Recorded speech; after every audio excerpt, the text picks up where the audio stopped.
रविवारच्या मुक्कामानंतर सोमवारी सकाळी उपलोक मंगल कार्यालय इथून श्री संत गजानन महाराज संस्थानच्या पालखी मिरवणुकीस प्रारंभ झाला।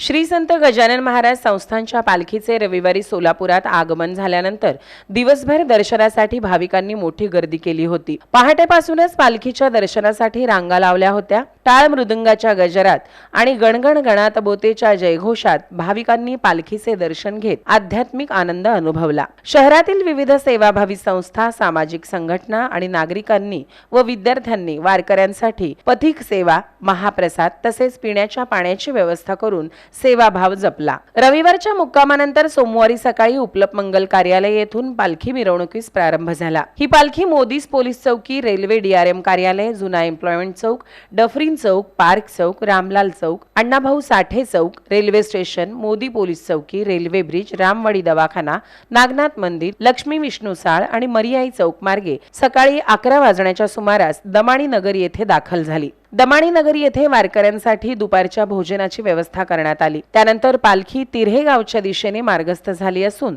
सोमवारी रात्री तिऱ्हे येथे पालखीचा मुक्काम राहणार आहे। त्यानंतर मंगळवारी सकाळी श्री संत गजानन महाराज संस्थानची पालखी विठुरायाच्या दर्शनासाठी पंढरपूरच्या दिशेने प्रस्थान करणार आहे।